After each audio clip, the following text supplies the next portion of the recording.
Hey viewers, and welcome back to another episode of Kyle's Reviews. Well, in today's topic we have a double review today with two films, but to start things off, we are beginning this review off with Diary of a Wimpy Kid, Christmas Cabin Fever. To be fair, I wouldn't really say I'm a full-on hater when it comes to the anime Diary of a Wimpy Kid series. Sure, they're not great, but they're very mixed on itself. Like the first one, for an example, it's a film that I actually don't mind. I thought it was fine enough, and it at least did try to capture a bit of the spirit from the first film. But due to slow running time and some cruel moments, it didn't really give me all that much effort, seen as to how I would see the film in my perspective.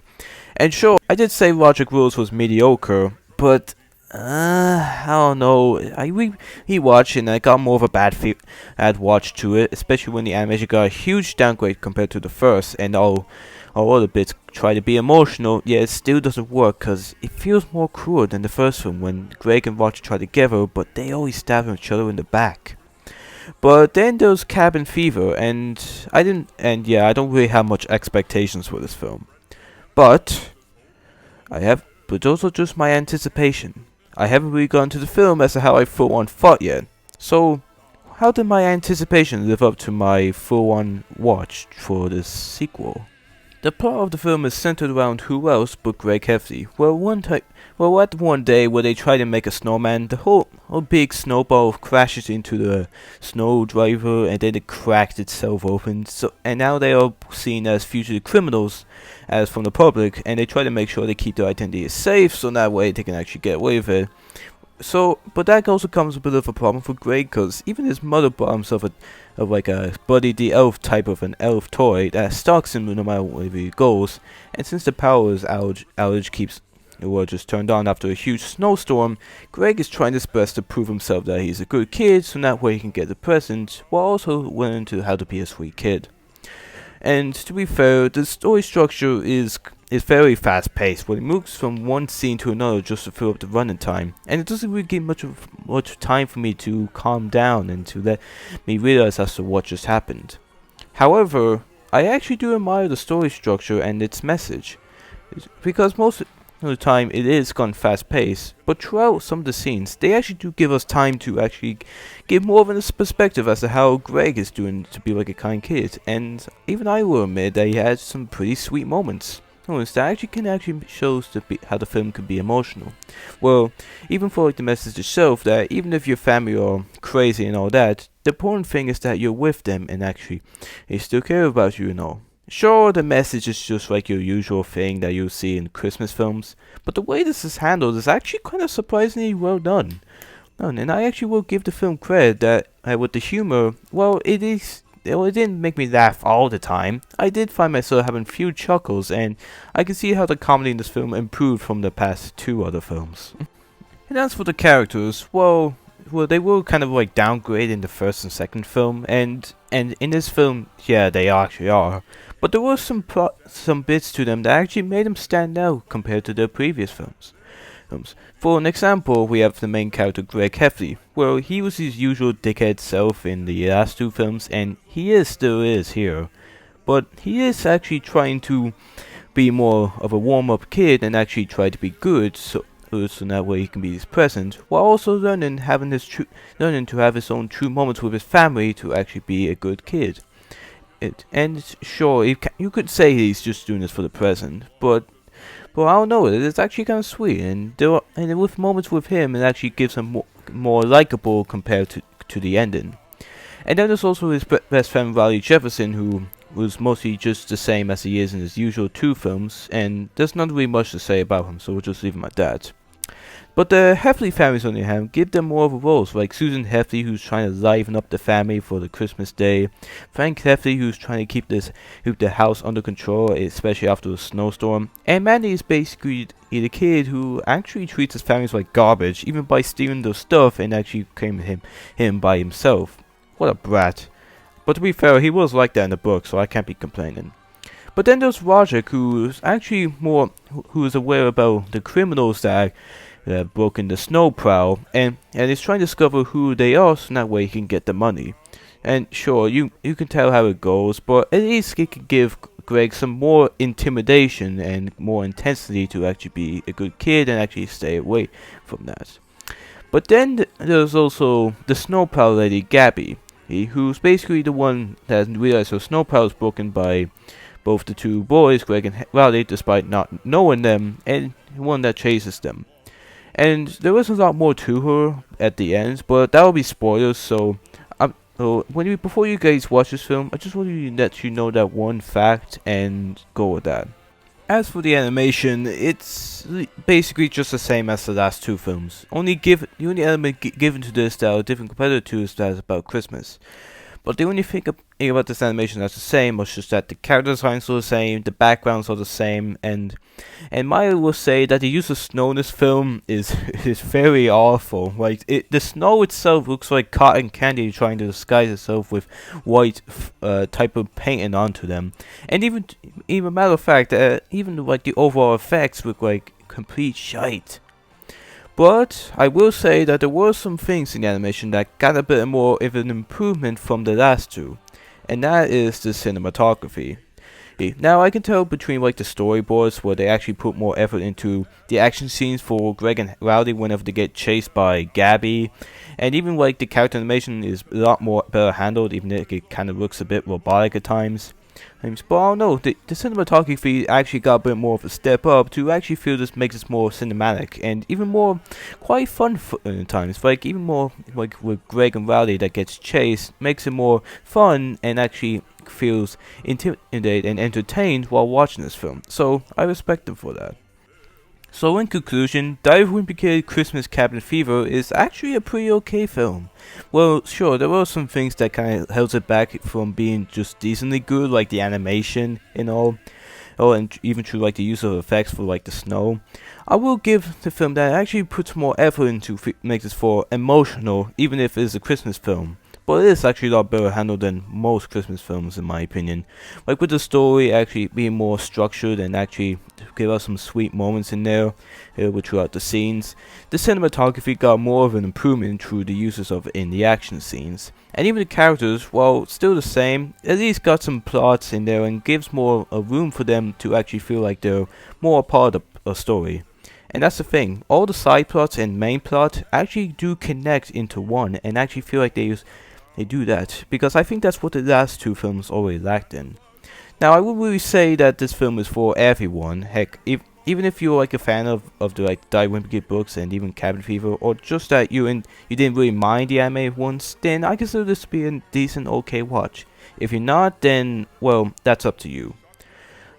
And at least for me, it was still enough for me to give this a 0 of average. Never thought I would think of that from a Wimpy Kid animated film.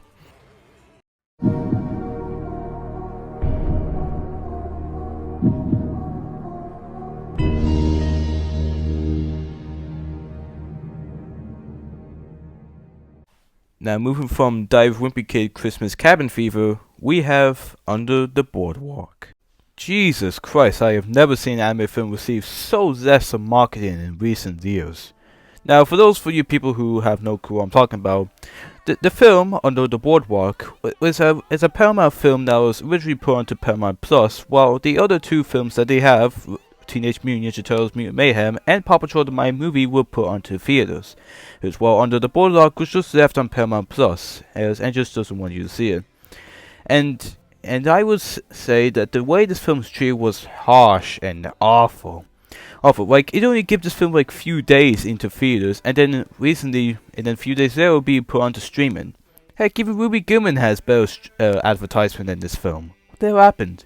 Mostly because Paramount Plus is, the original Paramount is more focused on the original IPs rather so than the original films, so that way it can make money and work more on the profit. And I kind of find it bull because the reason why these IPs were so popular back then is because they're their own original selves. But that's just that's something I will discuss for like another time. This is about Under the Boardwalk, not about Paramount. So, is there a reason why this film was put onto streaming and not in the theaters? The plot of the film is centered around Armin, a land crab who, after one incident with a wave that sent him onto the human world, along with another crab, but a sea crab named Ramona, they explore the human world and and see what that does more to life, and eventually of the two characters become the couple. And yeah, it's basically yeah, sure, it's basically the whole Romeo and Juliet cycle that goes on for a bit, and the plot itself isn't really it brings off anything new and something that could be feel original at some points. Like even like with the humor, well, I guess there were some times that I do see him trying. They didn't really get much from me as much, and I thought they were just meh at best. Even the ending kind of feels like a bit rushed. Like it just goes through like a huge climax with the whole crabs, and then one incident happens, and just once it gets to the musical number, and that's it.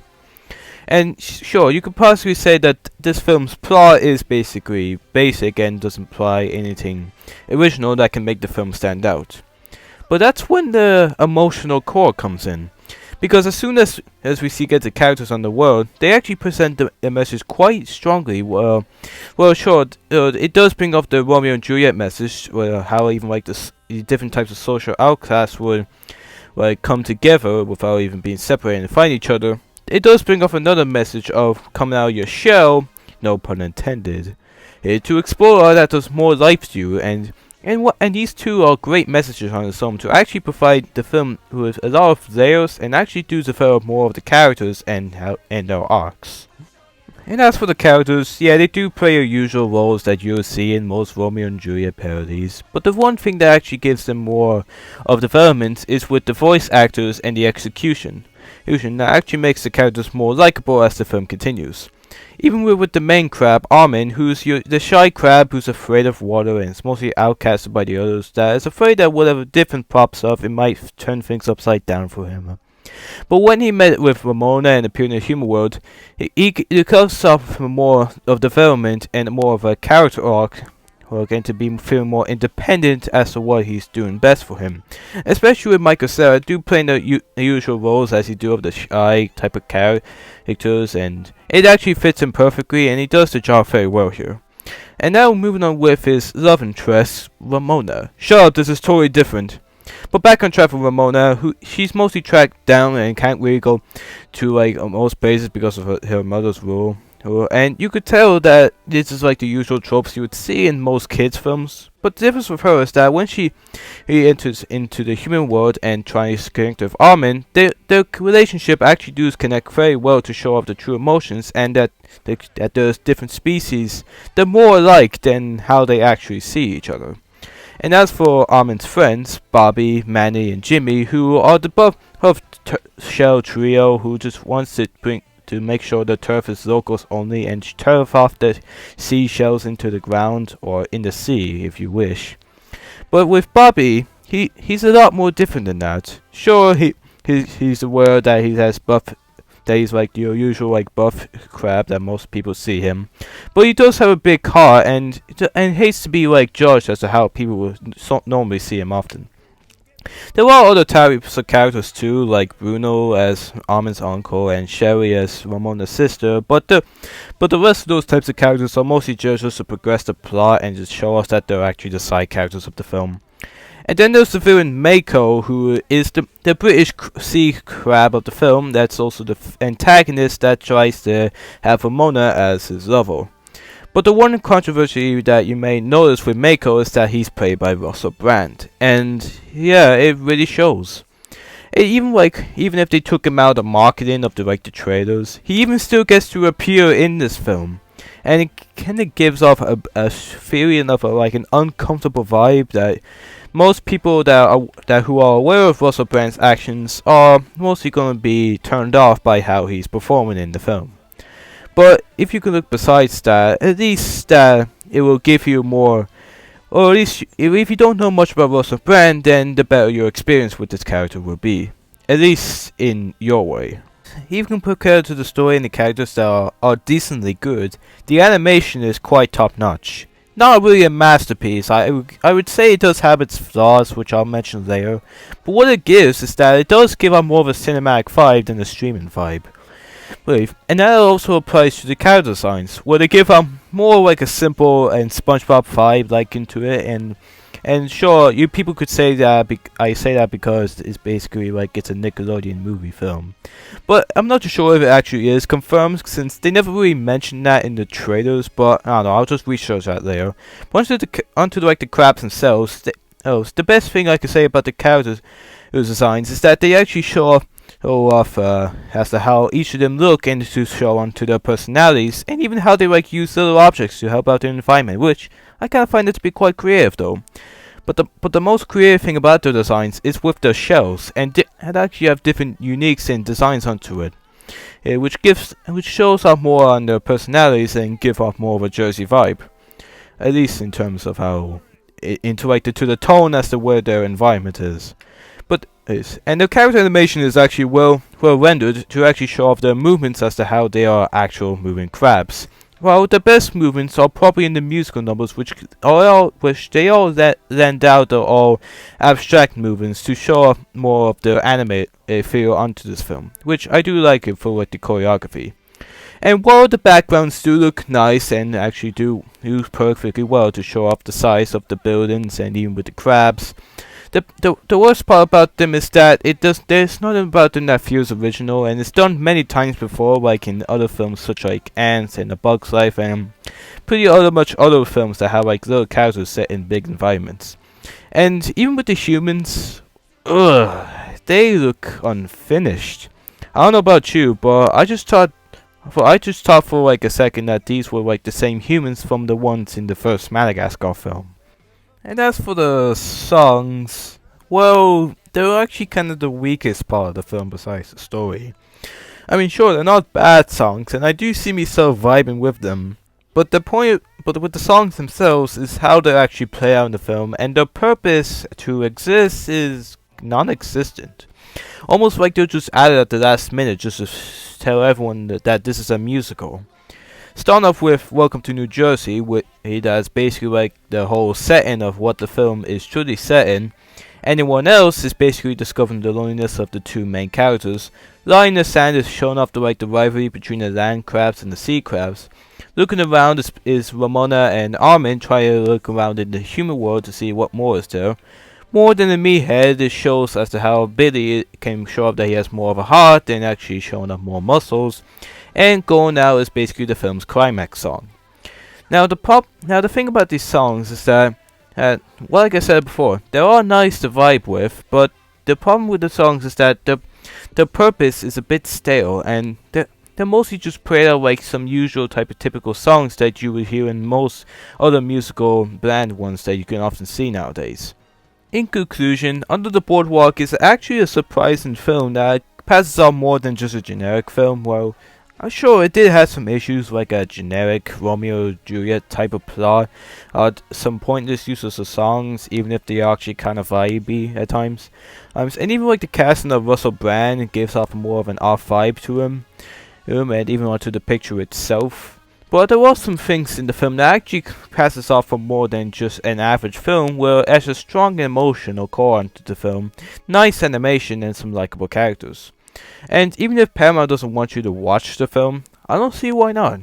Well, I can even see that this would be like Treasure Planet and Atlantis the Lost Empire, where it'd be like an underrated gem. And even to like other underrated gems out there that aren't from Disney, like Captain Underpants. Now, I won't say this is a perfect film, but I don't really see anything bad of checking this out. And what they bring onto the film is still enough for me to give this a seal of good. Just to show that even if you don't want people to see this, not everyone will actually get the same reaction that you got when you cancel out a project just like this.